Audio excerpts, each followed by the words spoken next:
FPL double game week 34 is here. I have 2 free transfers and I'm going to be playing my wild card in game week 35, meaning I've got 2 free transfers to basically do what I want and bring in 2 players into my team just for the double alone. Now, I know a lot of you are in a similar boat, a lot of you playing your free hit, so it is really all focused on game week 34. Who are the key captaincy options? We're going to talk about Arsenal's performances recently and Liverpool as well. So let's dive in and have a look at my game week 34 team selection.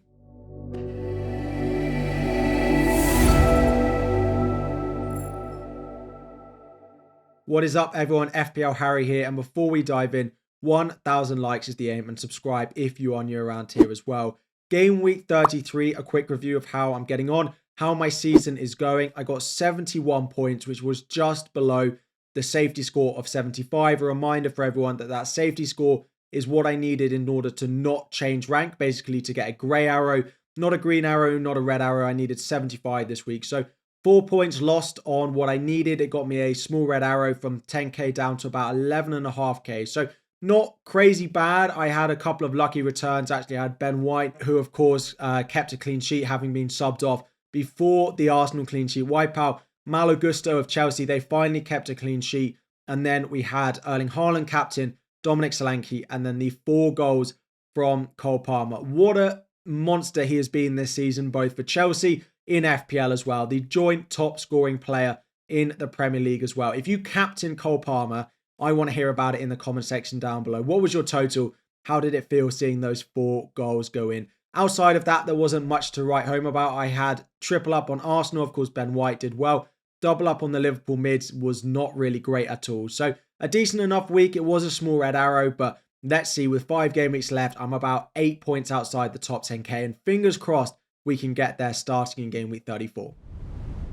So actually the simplest way, rather than doing lots of building up of transfers, option A, option B, is just to talk about my team for the rest of the video in a little bit more detail, what I'm thinking, because I haven't fully decided exactly what I'm going to do with my team this week. Now, in goal, we're going to go with Jordan Pickford. I've got Areola on the bench. He's not even, certain to play, and Pickford has the double. Now, watching that Chelsea-Everton game on Monday night means I'm not 100% confident. I'm probably not even 20% confident that I think Everton will get a clean sheet in this double at home to Forest and at home to Liverpool. But let's hope that Pickford can, maybe get a bit lucky, maybe make some saves here and there, because I'm not going to go making a transfer for a goalkeeper this week. Now, into defense. Reminder, I've got 2 free transfers this week. I'm starting Gabriel and Ben White. Obviously, I'm not going to go selling them. Wolves away and Chelsea at home. To be honest, let's see how they get on, but I'm not massively confident that any team is going to keep a clean sheet this week. Arsenal are the best defense in the league. Statistically, they are the most likely to keep a clean sheet this week, but even with them, I'm not massively confident. The final defender we've got at the moment is Zabani of Bournemouth, and that is a team that I am definitely not sure that they're going to keep a clean sheet. I had him for the double in game week 28. He did score that week, so there is a little bit of goal threat, although that is his only Bournemouth goal so far this season, and despite it being a double, I think we'll do very well to get maybe more than 3 or 4 points out of Zabani in game week 34.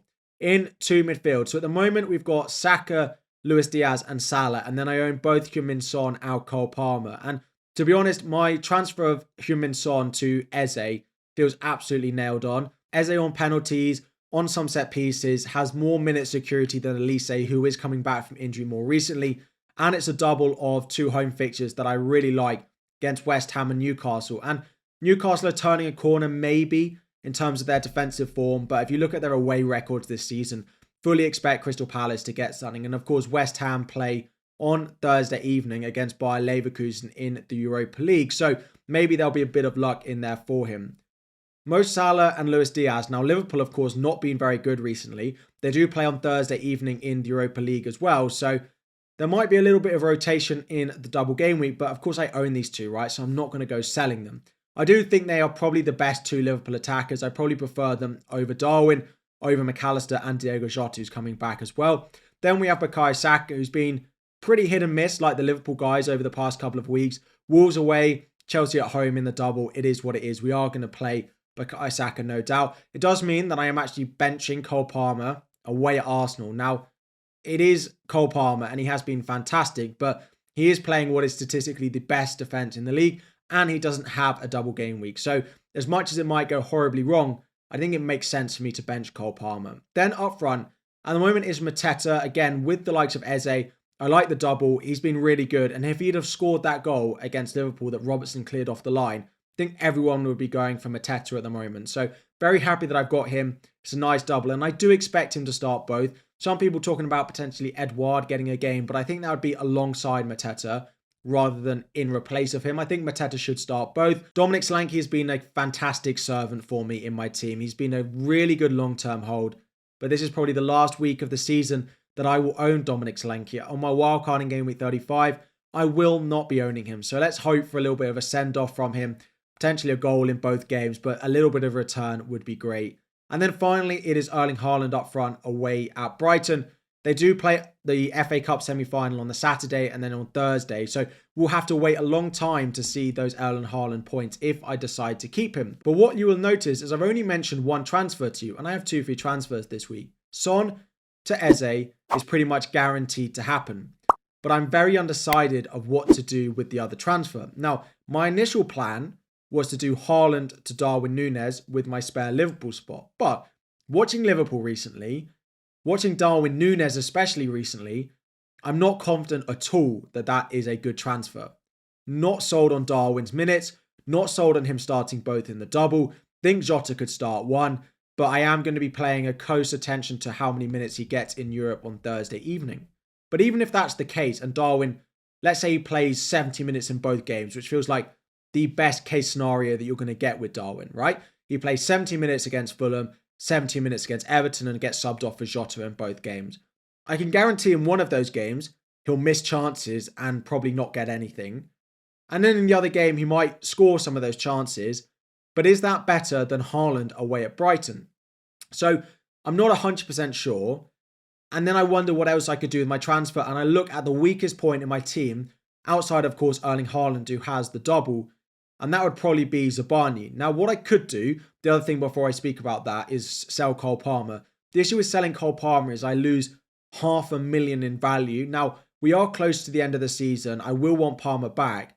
And I'm not sure that selling Palmer to another midfielder in order to bench Haaland is the right thing to do. So, Haaland could go. Spoke about Darwin. I could go to Matheus Cunha, but Cunha and Wolves do have a fixture against Arsenal, which I don't really love, right? Arsenal are the best defence in the league. I have double Arsenal defence. I'm not sure it makes massive sense to go and buy Cunha. So I could sell Zabani and then actually keep Haaland. Now, in replace of Zabani, it would be a Liverpool defender. It would be Van Dijk, Robertson, or Trent Alexander-Arnold. Now, I'm pretty confident I can rule out Trent Alexander-Arnold. I just don't think he's going to start both in the double. If he starts in Europe on Thursday, then I don't think he's going to be fully fit to play Sunday, Wednesday, which is when they have their other 2 games. And if he doesn't start in Europe on Thursday, then, well, I think he's probably not fully fit anyway to play 2 games in the double. So no matter how many minutes he plays on Thursday, I don't think I'm going to get 2 starts out of him. And I think Joe Gomez will start one of those 2 Liverpool games at right back. So that leaves Virgil van Dijk and it leaves Andy Robertson. It's pretty close between the 2. I probably just about prefer Robertson, and he has been really good. He does have the ability to play a lot of minutes. So I'm basically in the dilemma of, do I want Robertson and a Haaland or Zabani and either Cunha or Darwin? And Cunha versus Darwin is the first debate. Which of those 2 do I prefer? Again, it's pretty close. And to be honest, if I actually preferred Matheus Cunha, I could take a hit for a Liverpool defender, but we'll leave that to one side.